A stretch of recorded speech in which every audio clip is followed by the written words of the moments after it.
yung pag-oscillate back and forth ng ating pendulum. Kaya siya ay simple pendulum. Kasi yun lang yun. Simple lang. Yun lang sabihin kasi nung simple pendulum, meron lang tayong nakabitin na mas tapos ito yung tali. So, katulad ng sabi ko nga, lagi tayo nag-i-start sa state of equilibrium. And then, same dun sa spring mass model. So, yung force symbol mo lang ay purely vertical. So, that's why we have still the weight kasi nga may mass tayo. Then, ito ay tali or string. Ano na lang. Ang gamit ko. Rope na lang, rope. Kasi string at spring kasi ay magkatunog. So, ano na lang, rope na lang, rope. Basta yun itali. So, dahil ito itali, so therefore, yung force exerted ng tali ay tension. Yan. Kaya meron tayong tension ng rope. Then, we take again the summation ng force. Then, walang indicated na direction. So, that's why we're using the conventional where yung pataas nga ay positive. Then, pababa ay negative. Then, lilipat lang natin yung weight sa kabila. So, that's why the tension of the spring, spring. The tension of the rope na lang. The tension of the rope is equals to the weight. So, dahil nga ito yung rope, so, syempre, hindi siya katulad ng spring na meron pang equivalent na value yung force exerted ng spring. So, yung rope ay mananatiling na lang siyang tension. Kaya hanggang dyan na lang yung ating magiging equation. And then sunod ay, katulad nga rin dun sa ating spring mass model, ay kailangan din natin siyang i-move. Ayan, kaya may arong papaganon kasi from its equilibrium position, i-move natin siya to a certain point.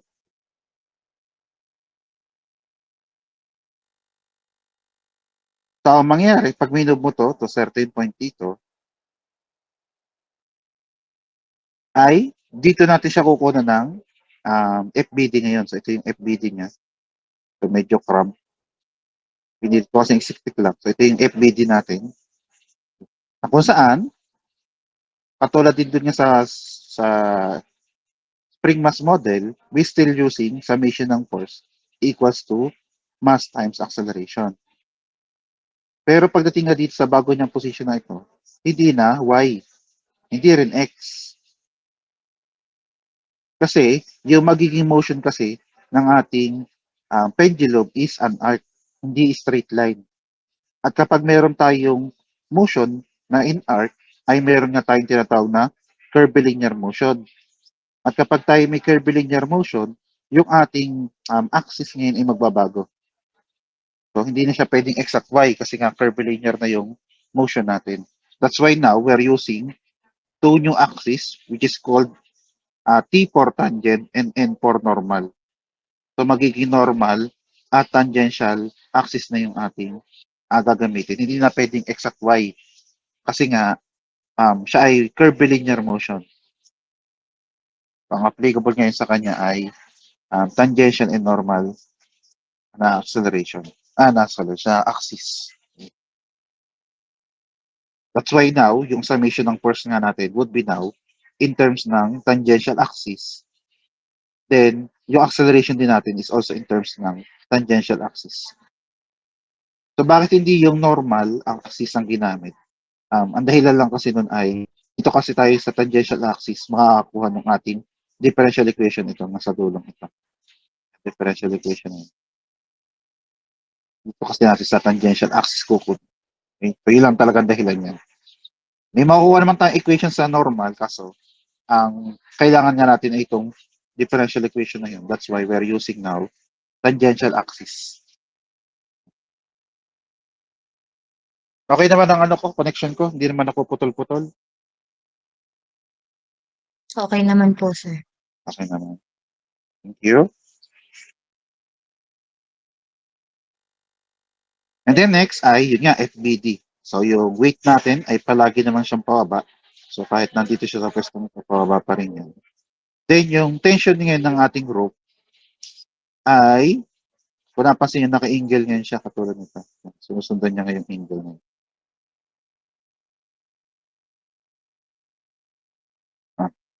Tapos, dahil nga siya may equal sa mass times acceleration. So, meron tayong direction both for the product ng mass and acceleration for both direction, yung ang normal na axis at yung tangential na axis.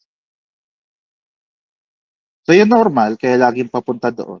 Kasi it always points towards to the pivot point. Kaya siya laging papunta doon. Dahil siya yun. Nandito yung pivot point, kaya nakaturo din siya papunta doon. Then, yung tangential naman na component, kaya naman siya papunta doon. So, siya ay upward to the right, a little bit upward to the right, ay dahil doon nga natin siya tinulak. Ayan, tinulak natin siya papunta doon. That's why ngayon, yung ating acceleration ngayon ay papunta dito sa direction na ito. So, kasi tinulak natin siya, as indicated by this arrow, tinulak natin siya papunta doon. The next nga ay according to tangential axis. Okay? So, that's why, una muna, yung tension ng ating rope na lang yan. Tension ng ating rope ay along nga sa normal axis. Along siya sa normal axis. So therefore, wala siyang tangential component. So zero ang kanyang tangential component. Pero yung ating weight, kung napansin niyo, dahil nga siya naka-pointed po ba at may angle siya na na-form with the normal axis. So therefore, meron siyang tangential component ng force niya. Okay? Which is indicated nitong nasa tabi nito. Na siya ipapunta doon. Kinuha yung tangential component ng force natin yun. Kaya ito ay naging parehas doon kasi nga yung dahil nga ng parallel kasi yung weight doon sa vertical line din ito. Then ito rin i-parallel din doon sa normal axis. That's why yung angle na nabuo dito ay same angle na nabuo doon. Yung angle na yun ay same na angle din. So dahil itong yun, yun din yun. So ito, yun, at ito ay pare-parehas ng value.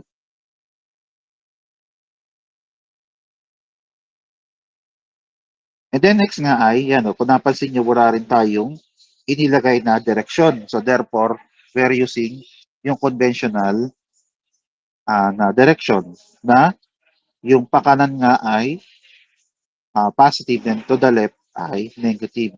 That's why yung ating, ito, yung tangential component, hindi ko pala nailagay, no? Tiniksik ko na kasi. So lumalabas nga dito yung tangential component ng ating weight, yung W, tingyan, would be equal nga to W sin theta. Kaya siya naging sin theta. Kasi nga yung weight natin na yun ay, yun nga yung ating hypotenuse. Then itong tangential component ng ito is opposite.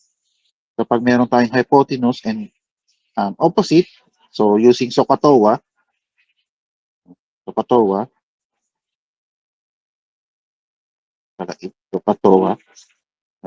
so hypotenuse and opposite, so S, so that's why we're using sine function from SOHCAHTOA. So kaya yung ating tangential component ng ating weight nga ay W sin theta. Yan. Kaya nakakita ko dito ng W sin theta. And then negative nga kasi siya ay pointing towards to the left. So nakapoint nga siya towards to the left. Kaya siya negative. Then equal ulit siya sa ating tangential acceleration where yung tangential acceleration is still is pointing to the right. That's why positive naman siya. Positive siya.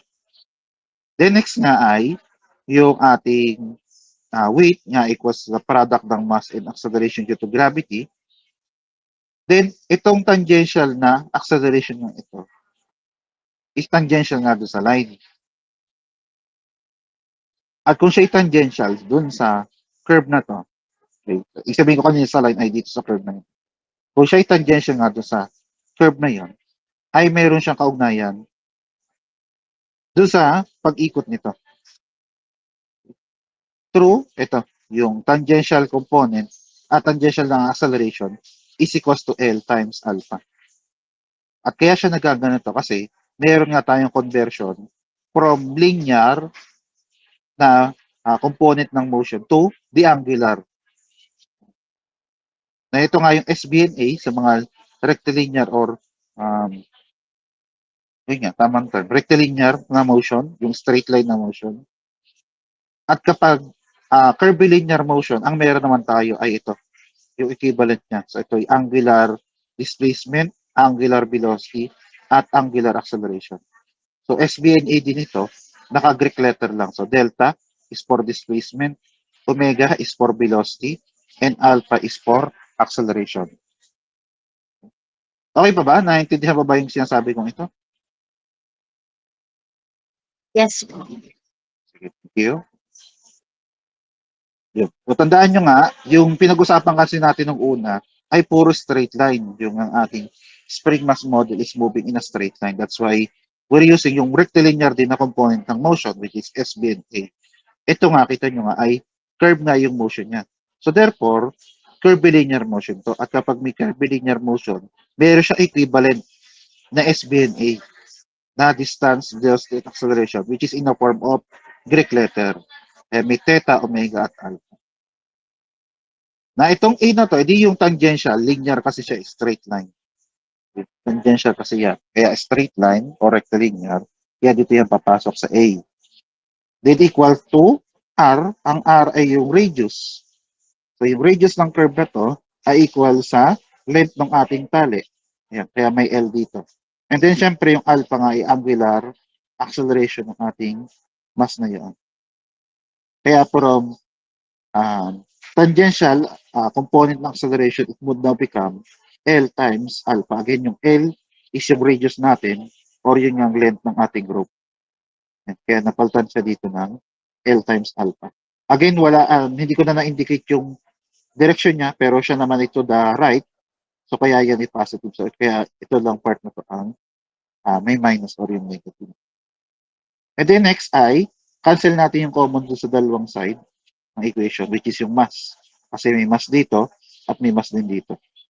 Ito common yung mass, so we cancel. O dito ngayon natitira doon sa ilalim. Ayan.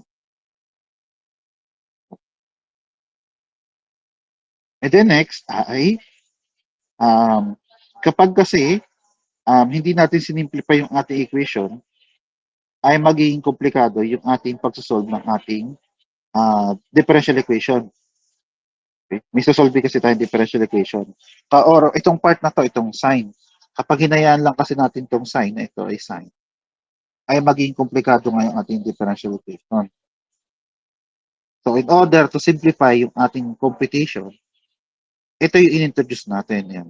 At a very small angle, na yung very small angle nga ay between 0 to 10 degrees. Again, at a very small angle, from 0 to 10 degrees, ang value ng sine angle or sine theta ay equal din sa theta and cosine theta is equals to 1. So, kailangan natin i-declare to para mangyari lang yung ating sine theta ay magiging theta. Okay? At nangyayari nga lang yon ng sine theta is equals to theta kapag meron tayong very small angle na in-introduce dun sa ating mass. At yung small angle nga yun ay between 0 to 10 degrees. So supposedly ay may equal pa ata to. Dahil walang 0. Okay, but anyway, so pwede namang laging equal. So basta siya ay, ang ibig sabihin pa rin yan ay between 0 to 10 degrees. Okay? O kahit i-check nyo sa calcio, na yung ano nga lang, yung theta nga lang ay dapat is in terms of radians. Okay? So parehas dapat radians yan. So yung 10 degrees, i-convert nyo sa radians. Ang pagko-convert sa radians nga ay meron tayong 360 degrees ay 2 pi radians, or gusto niyo yung mas maikli ng kaunti na meron nga tayong 180 for every pi radians. Ayan. So yung 10 convert nyo sa radians. Tapos katulad ng sabi ko, ito nga ay sign ng may radians. So dapat yung naka-radians mode. So ang mangyari dyan ay malapit yung sagot nila. Hindi naman sakto-sakto kasi nga mayroong discrepancy yan. Lalo na sa mas maliliit na decimal places. Pero halos malapit yan. Ang dalawang yan. Lalo na sa up to maximum of 10. Again, we're introducing this approximation, kasi ito yung tinatawag ng approximation, in order to have a much simpler differential equation. So yun nga, so pagkatapos i-declare na at a very small angle, sin theta is theta, kasama ito, kahit walang cosine, kasama lagi yan. Laging sine and then cosine. So sin theta is theta and cosine theta is equals to 1. Again, yan yung approximation ha. Okay? Ang alam ko ay ibang approximation nito kapag tangent. So hindi nyo pwedeng sabihin tangent theta is equals din to theta. So ibang usapan na yan. Kasi nga ito ay approximation. Kaya applicable lang siya sa may sine at cosine. Okay? So yun nga, sin theta is theta and cosine theta is equals to 1. So yun na nga. So mangyari na nga dito, yung sin theta natin would now become theta. Then lilipat na natin sa kabila. So that's why we have here L times alpha plus g theta is equals to 0. Then yung alpha nga is yung angular acceleration ng ating mass habang siya nag-move sa ating curvilinear motion. Yung curvilinear na line niya. So habang siya nag-move back and forth na gano'n, meron siyang kanyang acceleration. At yung theta din ito, bukod dun sa angle ng ating weight, ng ating rope, ay siya rin yung magiging displacement from the position of equilibrium. O, displacement ng ating mass from the position of equilibrium. So, siya rin yung layo. So, kung ito ay angular acceleration at angular displacement ng ating mass, so therefore, we can connect these two via second derivative niya. So, angular acceleration is equals to second derivative ng theta with respect din to time. So, kaya itong alpha ito ay naging theta double prime. Ano lang, so medyo napabilis kasi limited na yung space, but yan, so magiging alpha, theta double prime yun, then we divide both sides by L. So that's why, ayan nga, katulad sabi ko nung una, kailangan nga yung double prime ay walang nasa unahan. Ayan, kaya double prime. Then whatever ang nasa unahan ng ating walang derivative, which is ito nga in terms ng theta, ang ating ngayong maging omega n ay square root ng G over L. Ayan. So that's why our omega n ngayon ay square root of G over L.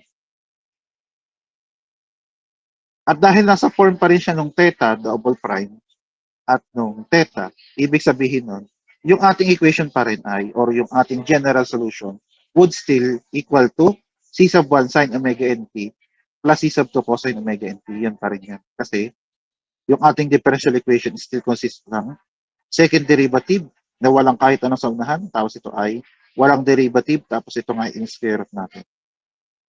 So, ang mangyari nga lang ay mapapalitan na yung ating omega n ng square root of G over L. Then sa halip na x, siya ngayon ay magiging theta. Kasi nga yung ating differential ngayon equation nito ay in terms ngayon ng theta. Hindi na x. Siya ay theta na. Kasi nga yung displacement natin ay in terms na naman theta. Okay muna, okay ba? Nakakasunod pa po ba? Yes po, sir. You?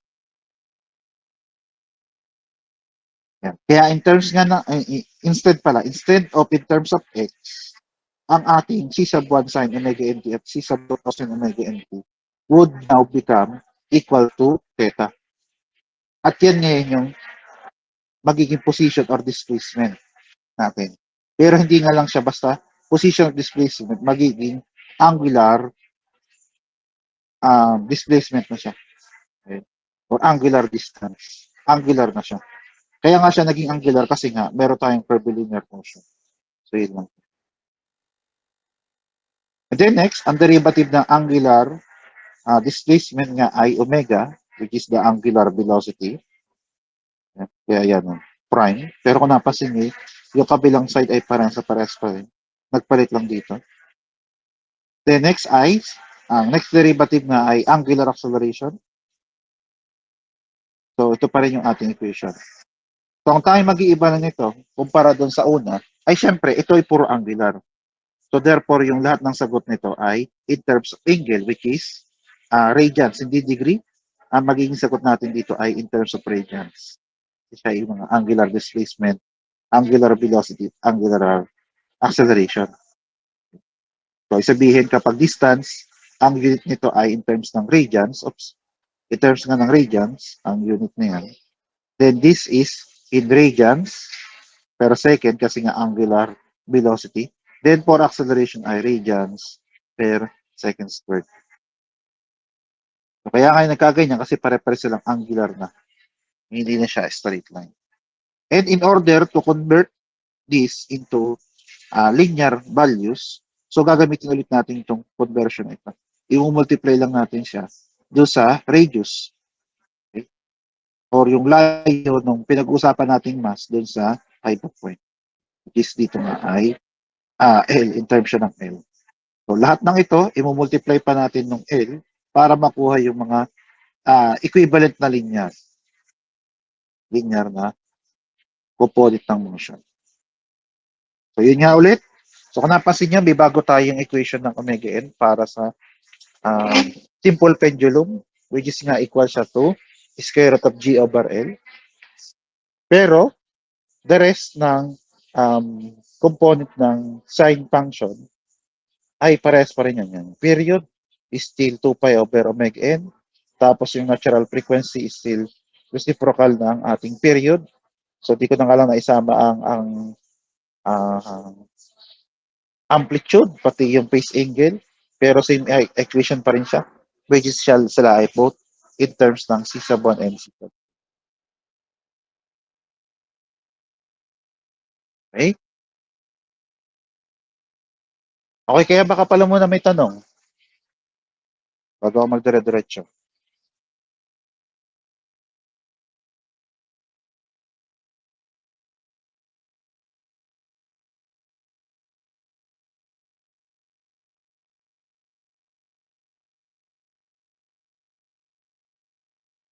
Hello po. Ako po ba'y connected pa?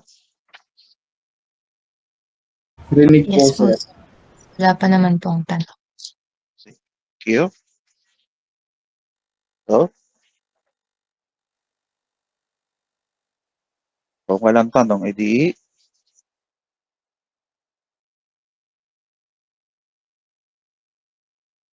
diretso tayo sa ating sunod na sample problem. So, meron nga tayong simple pendulum dito. So, the bob, yung bob na sinasabi dyan is yung ang mass na binitin natin dun sa tali, yung sa rope. So, ang tawag pala dun ay bob.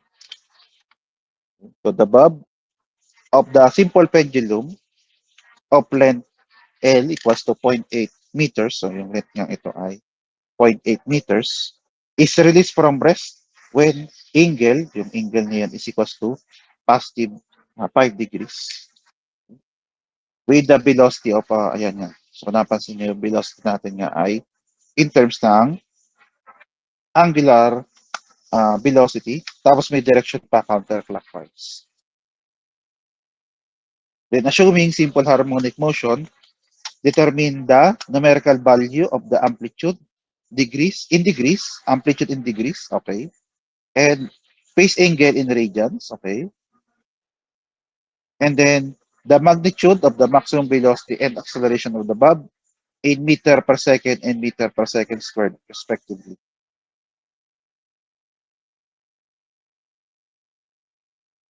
Subukan natin solving. So, given. So, meron nga tayong L of 0.8. So, ito yung L na yun. So, maliit nga lang yung nailagay. So, same lang din yan, 0.8 meter. Small L. Ang problema lang kasi kaya ay, hindi ko ginamit yung small L dahil straight line lang kasi siya. Baka kasi pagkamalang I or 1. Okay, kaya capital letter L na lang muna sa ngayon ang ginamit ko para maliwanag na siya ay L. Then ito, yung angle na yan, kaya siya ay may positive na yun. Okay? Kasi sinusunod niya yung conventional na direction ng ating angle. Okay? Kaya may positive. Na yung conventional nga ay, doon nga ulit tayo magsisiro sa may positive x-axis. Then ang direction na positive ay counterclockwise. So counterclockwise, CCW, ay yun yung positive na direction ng angle. So pag ganito ang ikot ng ating angle.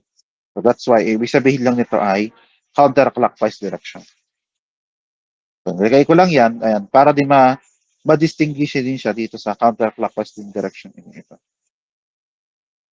So, sunod niya ay velocity of 2 radians per second. Isulat ko na muna ay counterclockwise kasi yun ang given. So, yun lang. Wala namang nasa drawing. So, yun lang ang meron tayong given. So, we need to find a ano lang, numerical value lang or yung magnitude. Pero numerical value lang kasi wala naman kasi mga direction to mga to. Yung amplitude kasi at phase angle, walang direction yan. Kaya ang term na lang ginamit ay numerical value instead of magnitude. Okay, wala naman direction yan. Pero still, amplitude pa rin, which is in degree, and phase angle is in radians. Then B, ito, maliwanag naman na magnitude ng maximum velocity, so B max, and acceleration of the bomb, which is meter per second and meter per second squared respectively. Ulitin ko lang ulit, ang pendulum ay moving in a curvilinear motion. So yung default, at katulad napansin nyo dito, ang default niya lang yung mga values is in angular values. Kaya kung napansin nyo nga yung ating general equation ngayon ay theta equal. Kasi nga ang ating displacement ngayon ay in terms of theta. Angular displacement ang tawag sa kanya. No? Kaya sabihin nito, pag kinuha natin yung velocity acceleration, ay meron tayong kukunin equivalent na value na linear. But sige, kung isa-isa lang,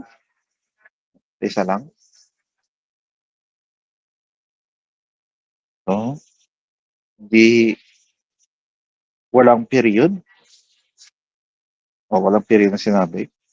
Ang hinahanap ay amplitude at phase angle. Pero bago pa rin makuha yon, kailangan natin ng C1, C2 dito sa amplitude at phase angle. At para makuha yung C1 at C2, ay kailangan muna natin ng omega n. So doon muna tayo magsisimula sa omega n. At ang omega n ng ito, dahil ito simple pendulum, ay iba na. Hindi na siya square root of k over m kasi wala naman siyang k dito na property.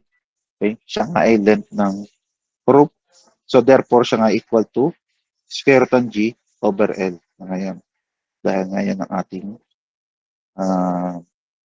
equation para sa simple pendulum. Na yung g ay acceleration due to gravity at kaya ako napatigil kasi tinitingnan natin kung anong unit na sa problem natin. So, ang meron lang tayo dito ay meter, pero, yun nga, dahil nga meter ito, so therefore, ang acceleration due to gravity natin ay in terms ng SI unit. At ang SI unit nga nating equivalent ay 9.81 meter per second squared. And then, yung length ng ating group ay 0.8 meters, which is hindi na natin kailangan mag-convert kasi ito yung meter at yun din ay meter. So, cancel na lang.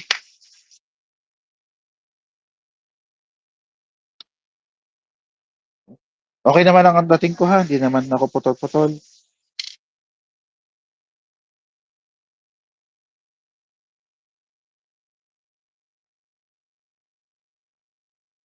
Ayos lang po, sir.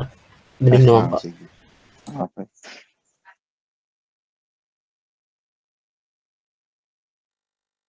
So, proceed tayo sa equation natin ngayon. So, meron na tayong square root of 9.81 divided by ng 0.8. So, yun ang sagot natin. Yun nga yung value ng omega n. 3.50 1785.259. Okay. Then, dahil nga ito yung omega n, so, yan nga ay radians per second. But upon checking dito, ganun ulit, katulad ng una, ito ay 1 na lang yung meter pero may second squared pa. So 1 over second squared. Ito ngayon wala na. So therefore, yun ay 1 tapos square root. So katulad ulit nung una, meron tayong 1 over second squared which is 1 over second. Pero niya, upon checking yung ating value na kailangan, yung 1 nga yun ay magiging radians kasi nga siya ay omega n. Then next ay katulad sabi ko, ang amplitude niya ay kinukuha sa C1 at C2. At bago natin makuha yung C1 at C2, kailangan natin ng initial value. Okay? So, nasan ngayon yung initial value dito? Okay? So, yung initial value, redundant pala to, no?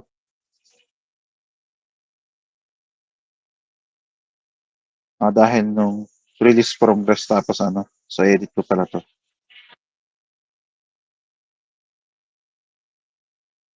So, release from Angel. Ito, tatanggalin ko na lang ito. Mali pala ito. Kasi may release from rest. Ang gusto ko kasi ay i-release ng Angel na ito na merong velocity para na merong velocity. Ayan, sige. Sunod. Edit ko yan. So, para ang gusto ko lang mangyari dito ay itong statement na to, yan ngayon yung ating initial values. Okay? Na when time is equal to 0, kasi nga initial value, sabi nga natin ng angle nga natin ay equal sa positive 5 degrees Celsius. And then, ang velocity natin, which is hindi v, kundi omega, kasi nga angular velocity siya, kasi rad per second. And then counterclockwise. At yung sabi ko, ang counterclockwise direction ay positive direction. So therefore, ito ay equal din to positive 2 radians per second. O diyan ngayon yung ating initial value.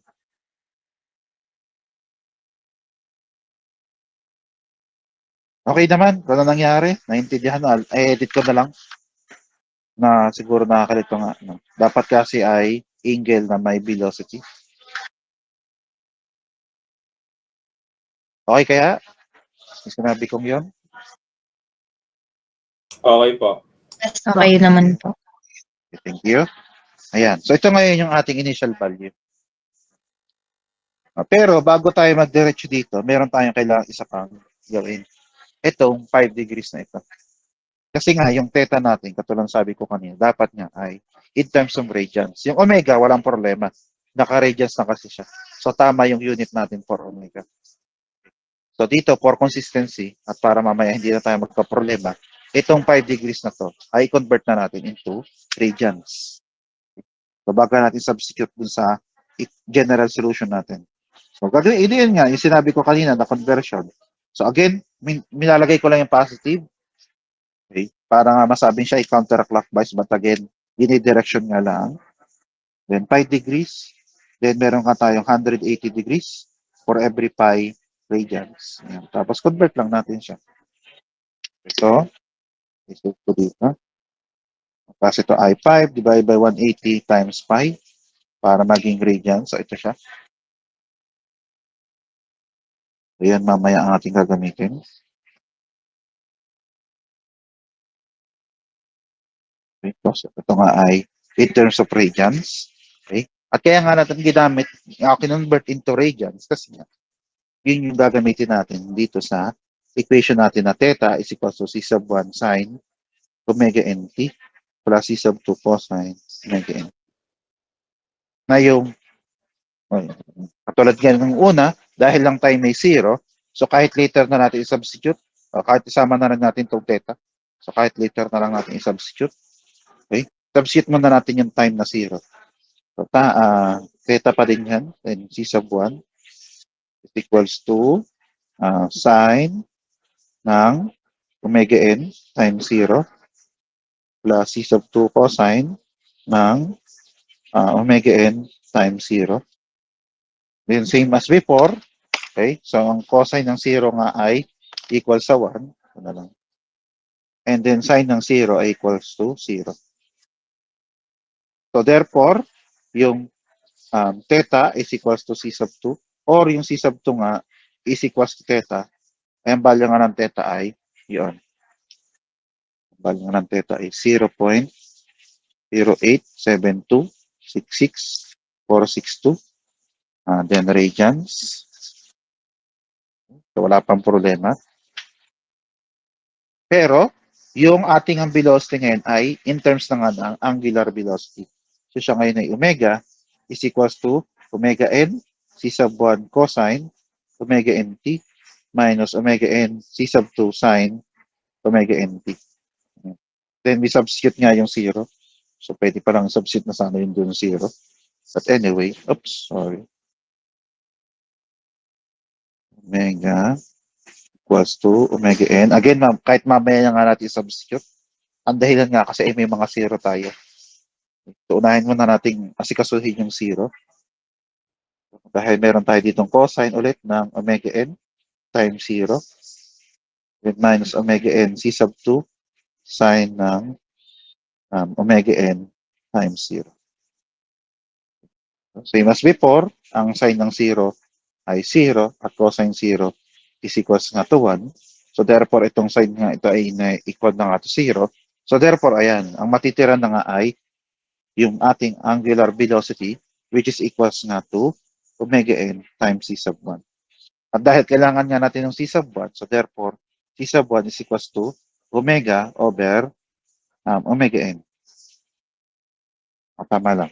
Omega over omega n. So therefore, c sub 1 nga ay yung omega natin na 2. Okay. So kahit 2 na, kasi positive naman ay hindi na natin nalalagay. Ito nga ay radians per second. And then yung omega n natin ay ito rin. Yung 3.5. 3.5017852529. Okay. So radians per second. Okay. So radians per second over radians per second nga i-cancel na. At kapag wala nga natirang unit ay magiging 1. Okay. Tapos yung 1 na yon, titingnan niya yung C1 at yung C2. At kung napansin yung C2 ay in terms of radians. Okay. Kaya ibig sabihin nun, dapat kasi itong dalawang ito ay parehas lagi ang unit. Okay. So walang natirang unit, so therefore 1. Dahil na-cancel. Titingnan mo yung C1, dapat parehas ang unit sa C2. Yung C2 nga ay in terms of radians. So therefore, ang C1 din natin ay also in terms of radians.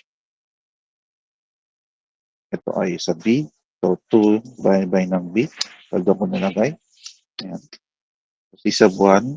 Okay pa po ba? Nakakasunod pa po ba tayo? Yes po. Sige.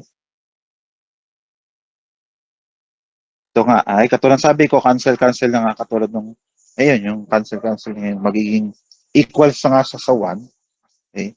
Then, i-check ulit nga C1. Ang C1 niya ay dapat ikapares ng C2 na radian. So, therefore, ito rin ay dapat ay in terms din ng radians. Okay. So, kailangan lagi ay pares ang unit na yan. Hindi sila pwede magkaiba ng unit. So, lagi magkapares ang unit ng dalawang yan.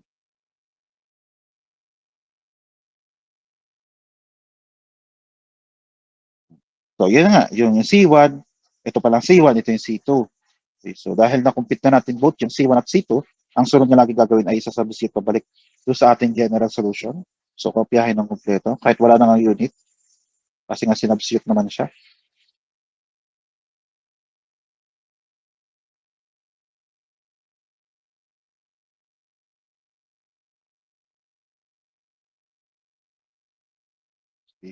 Translate natin.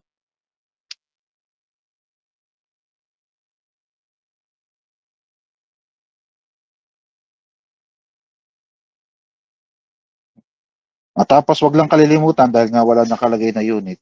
Ito nga ay radians at ito ay radians. Kasi mamaya ay kailangan din natin yan para sa mamaya. 3.501785259. Okay. And then next ay punta na nga tayo doon sa letter A na kailangan natin. Kasi nga nakuha na natin yung C1 at C2. So for A, or amplitude, ay equal nga sa square root ng C1 squared plus C2 squared. O di, substitute lang natin yung ating dalawang C1 and C2. Diba? So, atin balik kami. Ito ang C2, ito ang C1. 0.5711-37249. Again, lagyan ko nga lang ng unit para maliwanag mamaya kung anong mangyayari. And then, ay yung 88 sa taas, yung 0.08 pala, sorry. 0.087.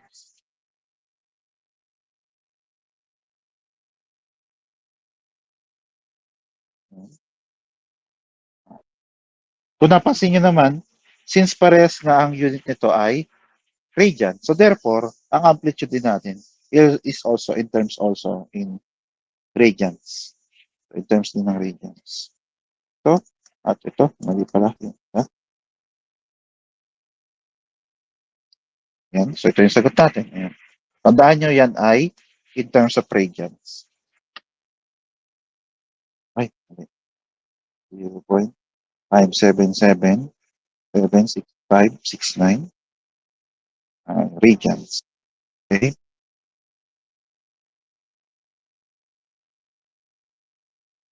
Matandaan din, yung amplitude kasi ay dinidisregard lagi ang direction niya. Di ba, nag-apply nga tayo ng square root. Di ba, supposedly nga yan ay positive, negative. Okay? Pagdating kasi sa amplitude, laging lang kinukuha yung positive na value. Okay? Dinidisregard yung pagiging negative niya. Kasi nga, kailangan lang sa amplitude. Kung ba, ang amplitude lagi ay positive value, yun na lang siguro. Okay? So, disregarded yung negative side niya. So, lagi ang amplitude ay positive value. Kaya yung in-square natin nung nakaraan, hindi na ako dito nag-indicate ng plus minus kasi disregarded na nga. Kumbaga sa resulta ay walang negative na amplitude. Ang amplitude ay palagi positive value. Ayan pala. No? May sinabi bang ano? In degrees. Ayan. So, amplitude in degrees. So, ang nakuha nga natin dito ay in terms of radians. Kaya, ang mangyayari ngayon ay magko-convert tayo pabalik. So, 2 pi radians, then 180 degrees. So, therefore, ang amplitude natin ay, so, yung nakuha natin ito, i-times ko lang ng 180. Tama naman, divide by pi, dahil 180 lang. So, yan, 33 degrees.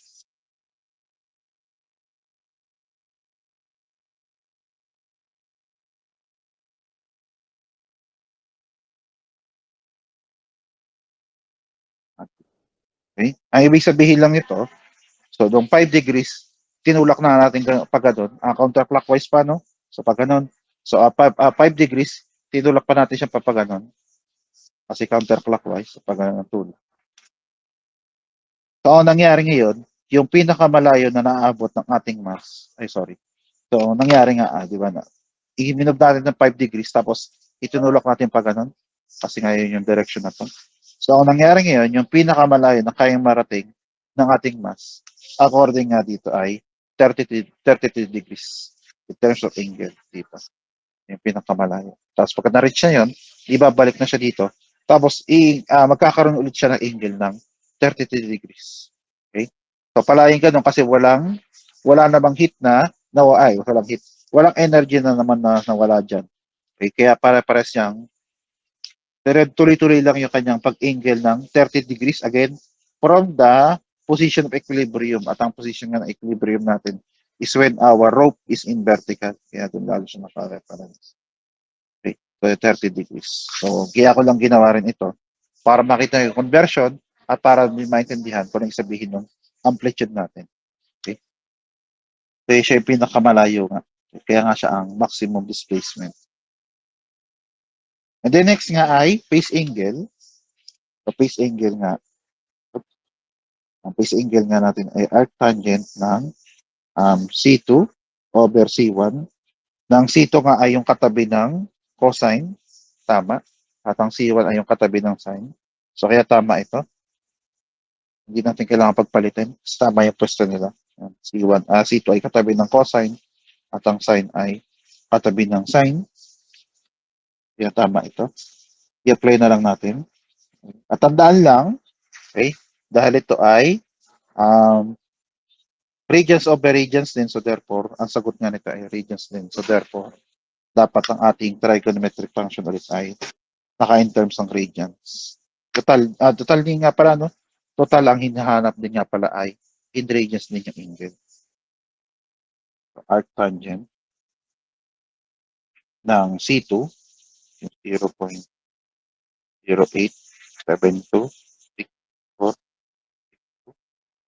So again, lagay ko lang yung unit and then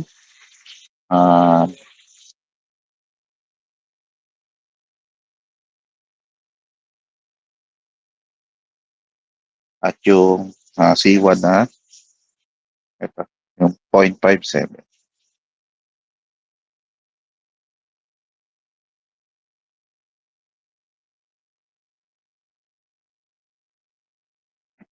Okay? Again ha, dahil ito yung angle, okay? At kaya nga tawag dito phase angle, okay? Ano bang kailangang angle? Ang nakasulat nga dito ay in terms of radians. So dapat ang calculator din natin ay naka-radians mode. So ang kailangang phase angle ay degree, so dapat siya ay naka-degree mode. Okay? So again, 0.8, yan yung 0.8, tapos yung 0.57, i-divide ko lang. Arctangent, yan. Arctangent ng ito, baliktad, ito, divide by nito. O di, okay, again, ito ay in radians kasi naka-radians mode ako.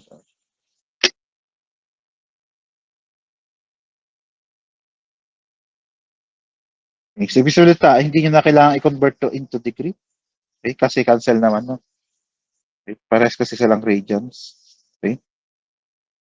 So there's no need na para gawin tong degree kasi cancel naman.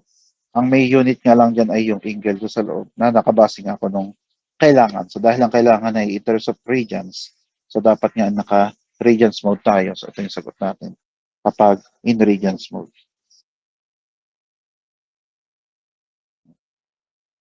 Hindi ko pala na round up, sorry. Nalimutan ko yung round up. Singit ko na lang dito. 33.1035 degrees. Yung ito ay 0.1516. Tama dahil to radian.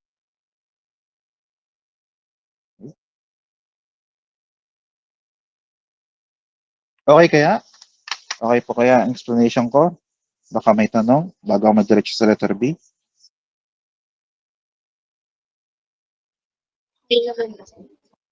Okay, sige.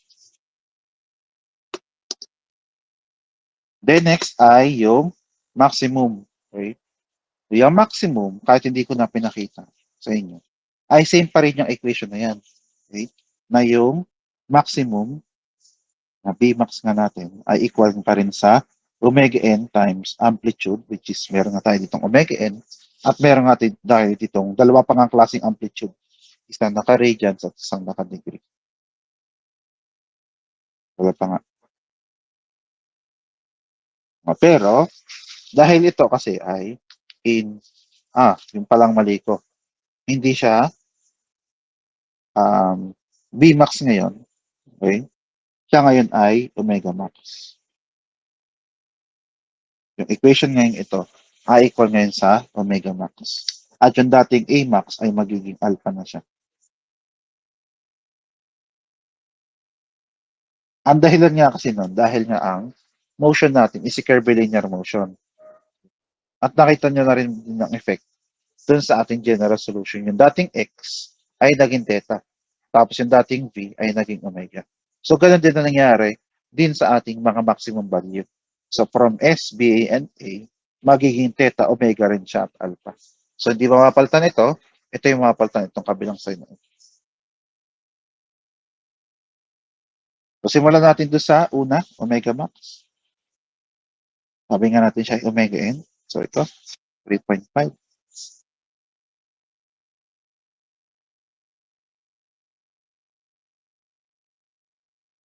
Ito nga ay radians per second.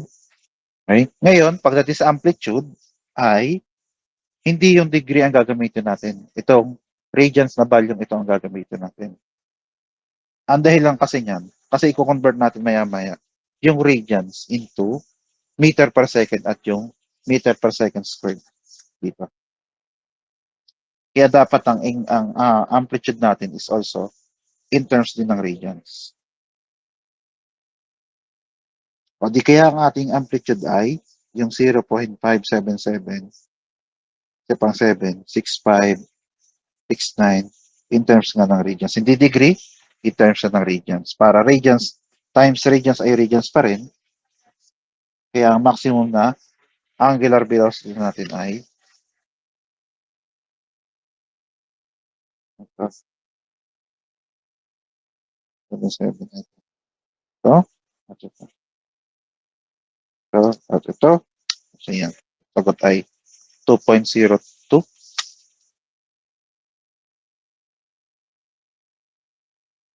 7. At ito sabi ko, radians times radians ay radians pa din over second. Pero, yun nga, ito nga ay radians per second at ito nga ay meter per second ang hinihingi. Kasi nga, ito, ang meter kasama nitong meter per second squared na to, ay pare silang linear in value. So, pare silang linear kasi nga, yan o, may unit of length yung meter na yan. Pare silang unit of length. So, therefore, okay, ang kailangan talaga natin is yung velocity na maximum. Pero para nga makuha yung maximum velocity na yan, kailangan pa rin natin ng maximum velocity multiplied ngayon ng radius. At ang radius nga ng ating simple pendulum is yung length ng ating rope, which is yung L. Again, ito yung pina-follow yung tatlong uling equation, S is equals to R theta, V is equals to R omega, then A is equals to R alpha. Sinusunod niya yung tatlong yun. So, ito yung kailangan sinunod. Yung B is yung linear na kailangan nga natin value. Then R is yung length. And then yung omega, ito yung maximum na value ng omega. Dito lang siya. So, 2.02321137 radians per second. Then multiplied lang natin ng length ng rope. Sabi nga natin ng length ng rope ay 0.8 meter. Ang 0.8 meter. O diyan ngayon yung ating maximum value ng velocity at katulad ng sabi ay magnitude lang. So it doesn't matter kung ano magiging direction niya. Kaya ito, yung value na ito ay mag-multiply pa natin ng 0.8. At kung pinultiply ng 0.8, diyan ang ating maximum velocity. So 1. Okay, tandaan ha, ito ay tangential. Tangential na velocity kasi linear. Tangential doon. Pag ano. Depende pa kung nasaan yung depende pa nga siya kung nasaan yung ating simple pendulum na to. Kasi nga kailangan ni tangential. So kung ito yung curve, so tangential dapat i-tangent doon sa curve. Kaya kailangan maliwanag na tangential siya. 1.8569.102. Ito nga ay, ayan, radians times meter ay meter. Then divide by second, kaya meter per second. Then round up ko lang.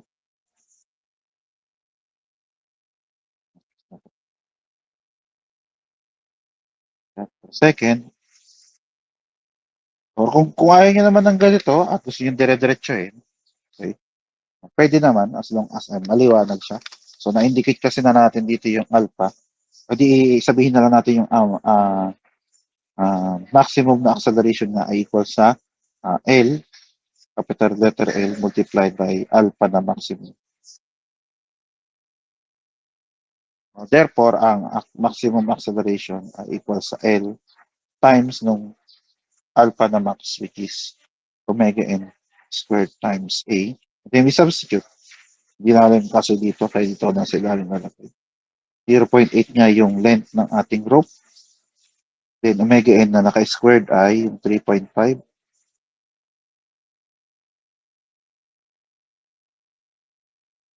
And then ang amplitude nga natin ay in terms ng radians, itong 577 ito.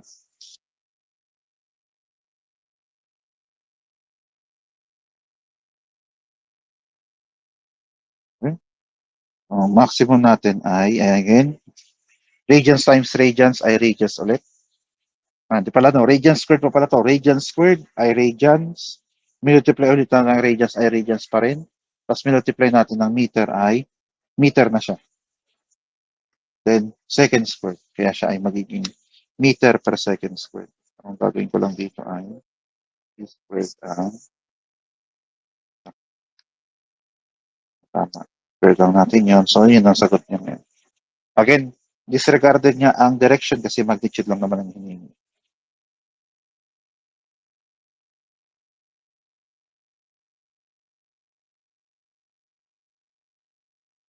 meter per second squared. Then for the final answer, 5.6679 meter per second squared. Okay. Ayan, kompleto na. Nabaksan ko ba yung amplitude? Nabaksan ko. Okay.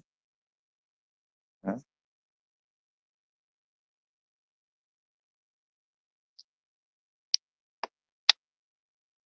Pakisabi na nga lang kapag napuna ng screenshot.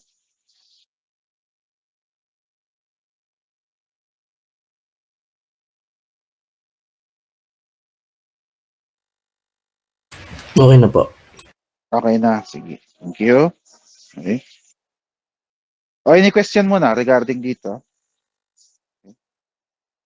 So, ginawa ko napansin nyo, ang ginawa ko naman ay iba naman.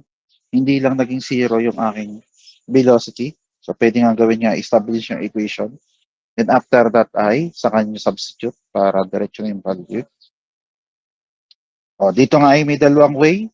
Yan, either isa-isahin nyo, omega. Then after ng omega ay r. Omega r para velocity. Or, ito nga lang, kailangan niya ay declare yung equation na gagamitin. Naka-zoom out para masyadong lipita. So, declare nyo muna nga, ulitin ko lang ha. Yan. So, dito nga ay, ito, katulad nito. So, dahil may value yung omega, so, ang ginawa ko ay, yan, inayos ko muna yung equation, then after maayos yung equation, then saka ako nag-substitute. Okay? Kumbaga, hindi agad ako nag-substitute, then divide. Okay? Inayos ko muna yung equation. At nung maayos ng equation, di saka ako sinubstitute yung mga values.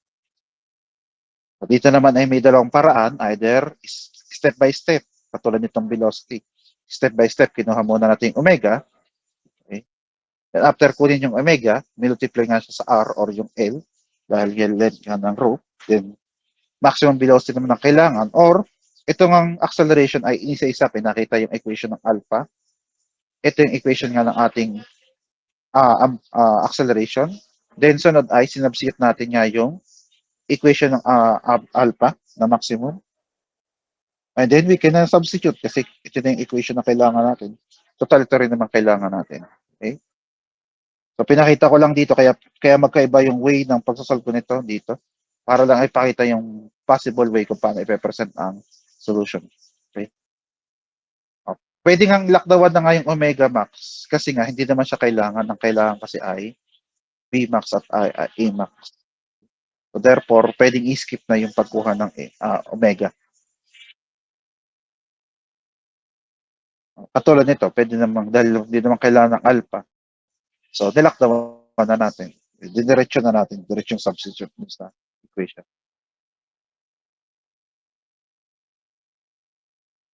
Okay kaya? Naintindihan kayo sinabi kong yon? Yes po. Thank you. Yan.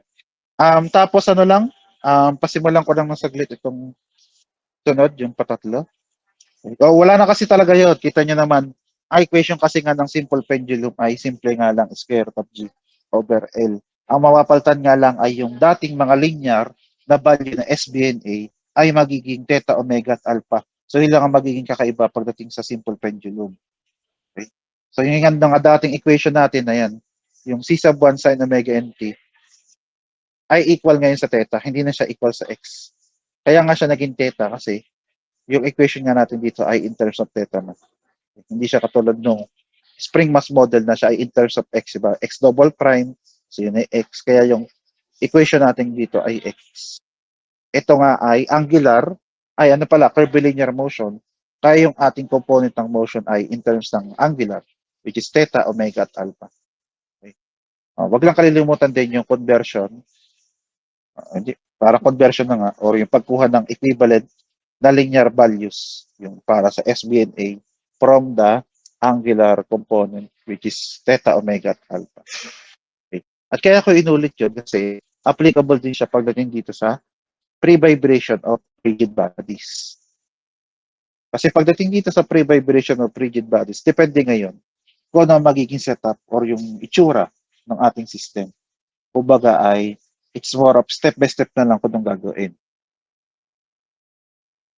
Para ulit maliwanag ha, itong simple pendulum Ayan, dahil nga pinakita ko sa inyo kung paano nga siya simulat, ay there's no need na para ipakita pa kung paano kinuha ito. Okay? So ito yung padalawang dagdag na equation para sa omega n. So yung square root of k over m, diba, nung una, para nga sa spring mass model, nasa matter kung ang spring mass model ay nakatayo, nakahiga, or nakabitin, as long as nga pare-paras na spring mass model, ang omega n nun ay palaging square root of k over m. So, ganun din dito.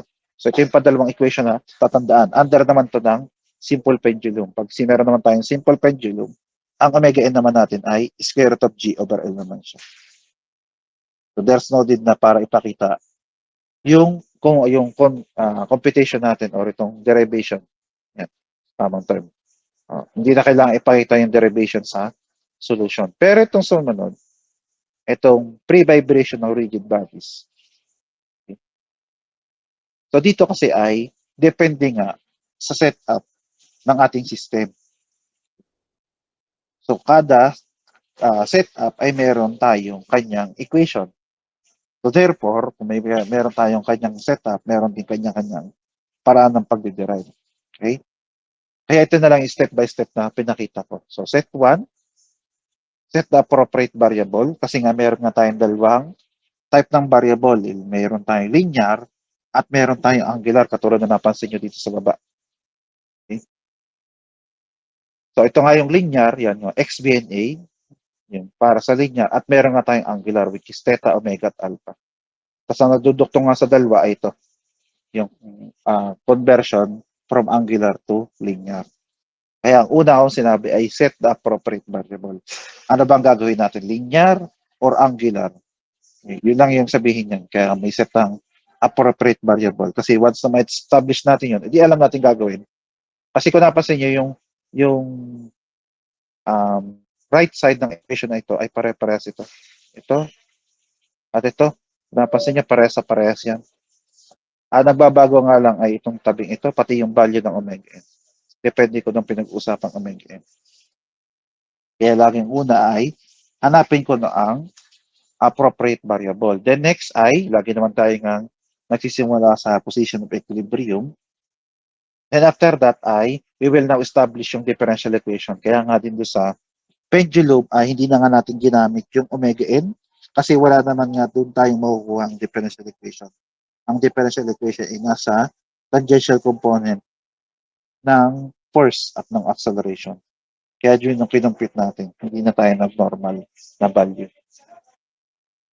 Then after nga, ma-establish yung differential equation, we now determine the value or yung equation ng ating circular frequency.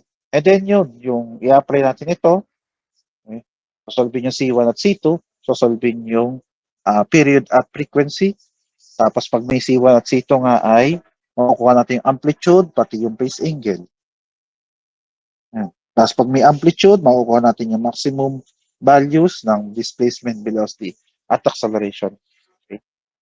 Kaya kumbaga ito ay pinagsama lang. Kailangan lang natin ma-identify kung linear ba siya, katulad ng spring mass model, or angular ba siya, or curvilinear, katulad ng simple pendulum. Kailangan ma-identify natin. Okay? Tapos, explain ko lang yung equation para sa sample problem na lang susunod. Okay? So, yung equation na gagamitin ngayon natin ay, kung na-introduce ko naman sa inyo yung Newton's second law, sabi ko nga, summation ng force Y is equals to MAY. Okay. Yung dating zero ay naging MAY dahil nga ng Newton's second law. So, kung kahit ito yung X, edi syempre, in terms of X ito, kapag X-axis yung pinag-usapan. Pero kulang na lang doon sa ating equations ng equilibrium from 0 into non-zero, which is ito nga, MAX para sa X, MAY para sa Y. Para naman sa summation ng moment ay, ito naman siya. Summation ng moment, ito ay depende kung gusto nyo maging direction. Katulad nung una, pinakita ko lang, kailangan kasi lagi indicated ko ng direction. It is now equal to I times alpha. Na yung I na ito, ayan o, kaya may subscript na N. Kasi yan ay hindi yung moment of inertia na alam or napag-usapan nyo na dati. Kaya ibang type ng moment of inertia kasi meron tayong dalawang klaseng moment of inertia. Yung tinatawag nating area moment of inertia. At ito, yan o, kaya may M. Kasi ang pinag-uusapan dyan ay mass moment of inertia. Pero dahil siya pa rin ay mass moment of inertia, meron pa rin tayong equation for the transfer formula. Yan. So, meron pa rin tayong transfer formula. Nasa halip nga na A, dahil nga siya area, naging mass na nga lang siya. Yung previous na area moment of inertia, naisulat ko ba? Hindi. Ayan pala. So, yung previous na area moment of inertia na A ay magiging M instead na dahil nga ang pinag-uusapan ay mass moment of inertia. Pag magta-transfer ngayon. Okay? O, ito naman ay nasa table. Hindi nyo kailangan sa uluhin ito. Nasa table. Pero itong area moment of inertia, kailangan nyo sa uluhin yan. Kasi sinasaulo talaga yan. So, para sa rectangle ay ito nga, BH cube over 12. Kasi tayo ay kinukuha lagi sa may centroid. Sa triangle nga ay BH cube over 36. Again, galing nga siya sa centroid. Then, ang circle ay naka-r squared lang ito. Pero yun ay pi d squared over 64. Radius lang to, tama naman yan. Pero madalas kasi ay diameter, kaya pi d squared over, pi d to the fourth pala. Pi d to the fourth over 64 siya.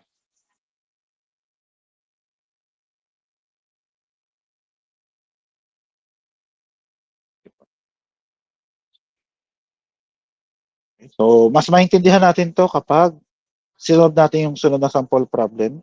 Kaya, ano na lang, pinangagang ano natin. Kaya paano na lang ako, ano, ayan, si L pa nga, no?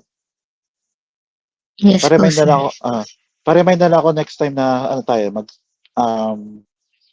ano to, sample problem number 3 na sa sunod nating meeting. Okay. Noted po, sir. Sige, thank you. Wala man ang lalabas ha. May gagawin lang ako. Thank you.